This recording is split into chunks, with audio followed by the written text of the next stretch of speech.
17। নবী সাল্লাল্লাহু আলাইহি ওয়াসাল্লাম বলছেন, সাহাবীরা আমার শোনো, রমজান মাসে বেলাল আযান দেয় ভোরবেলায়, আব্দুল্লাহ ইবনে উম্মে মাকতুম আযান দেয় ভোরবেলায়। বেলাল যখন আযান দিবে তখন খাবার চালায়া যাবা। তিনি আযান দিচ্ছেন কেন? মানুষকে ঘুম থেকে উঠিয়ে সাহারি খাওয়ার জন্য, সাহারি খাওয়া বন্ধ করার জন্য না। আর আব্দুল্লাহ ইবনে উম্মে মাকতুম মন্দ সাহাবী, তিনি যখন আযান দিবেন খাবার স্টপ করে দেব, তার মানে তিনি দিচ্ছেন ফজরের আযান। তাহলে রাসূলের জামানায় সাহারির জন্য কি ছিল? আযান। আমরা সাহারির জন্য আযান দেই না, সুন্নাত হারিয়ে গেছে। আচ্ছা ধরলাম আপনি একটা সুন্নাত পালন করেন না, কিন্তু তদস্থলে বেদাত বসাইছেন, এটা তো সমস্যা।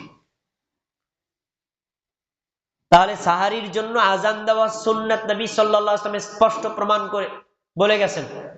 এবার একটা প্রশ্ন আপনারা আমার করবেন, যদি সাহারির জন্য আযান দেয় তাহলে তো এলাকার সব লোক লাঠি লোটা লইয়া মুয়াজ্জিনে ফিরাইতে হবে। কি লিগাইব? এই মিয়া তুমি আযান দিছো, আমরা মনে করছি ফজর আযান দিছো, খাওয়ার সব বন্ধ করে দিছি, কিন্তু তোমার আধা ঘন্টা পরে যেবার ফজরে আযান দিল, এখন কেমন হইলো? আমাকে খাওয়াও গেছে। সহজ আছে, এটারও উত্তর আছে। এর উত্তর কি? ফজরের আযানের মধ্যে আস-সালাতু খায়রুম মিনান নাওম থাকবে, সাহারীর আযানের মধ্যে আস-সালাতু খায়রুম মিনান নাওম থাকবে না। একবারে স্পষ্ট।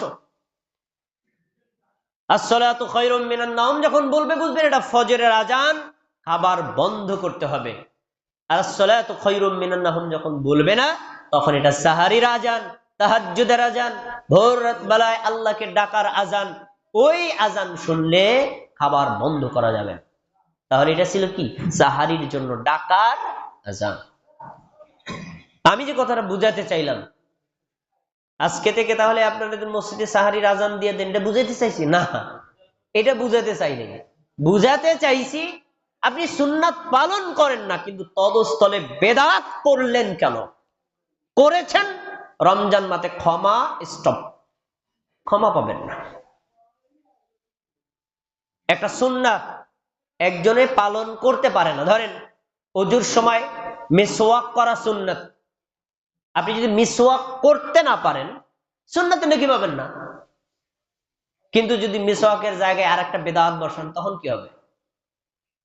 তখন তো সুন্নাতের নাকি পেলেন না, পাল্টা গুনাহ নিলেন। আমরা সুন্নাত পারি না, কিন্তু বেদাত কেন করব? বেদাত থেকে বিরত থাকবো। বর্তমান সময়ে এত প্রযুক্তি আসার পরেও তো ডাকাডাকি কোনো প্রয়োজন মনে করে না। আমার জানা মতে একজন ভিক্ষুকের ঘরেও 2টা মোবাইল থাকে। ধনী মানুষ বাদ দেন, তাহলে মোবাইলে কি অ্যালার্ম দিয়ে জাগ্রত হওয়া যায় না? যায় তো। কেন আমরা ওদিকে যাব? এই জন্য সুন্নাতের মধ্যে থাকেন, সুন্নাতের মধ্যেই কল্যাণ, বেদাতের মধ্যে অকল্যাণ। ভাইরা আমার, সুন্নাতের মধ্যে অটল অবিচল থাকতে হবে। আমরা এটাকে কেন গুরুত্ব দিই?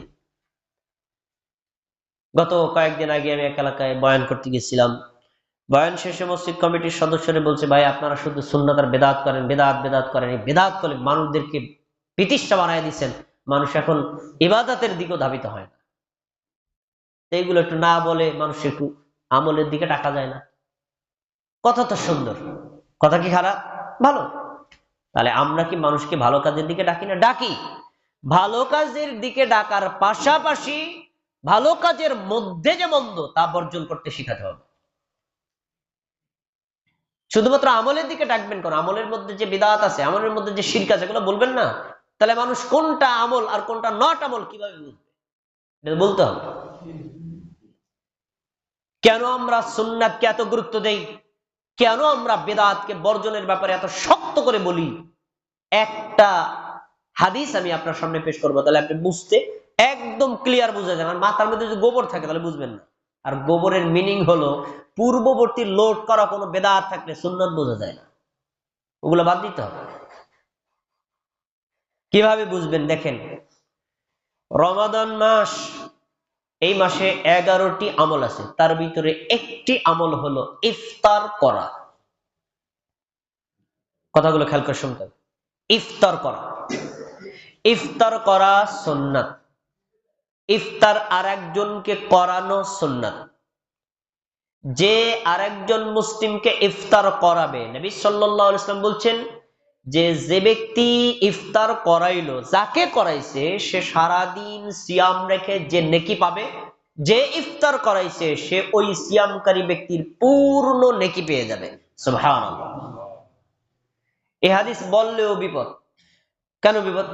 এই জন্য আমার মা বোনেরা কারো বাসায় ইফতার করতে চায় না। বন্ডিত বাসায় আমি ইফতার করবো না। কে?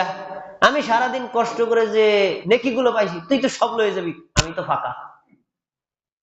এরকম অনেক মা বোন মনে করে। আল্লাহর ভান্ডার কি কম আছে নাকি? এই জন্য নবী ভেঙ্গে দিচ্ছেন, যে ইফতার করলো আর করাইলো, সিয়ামের নেকির দিক থেকে আল্লাহ কাউকে কম দিবেন না।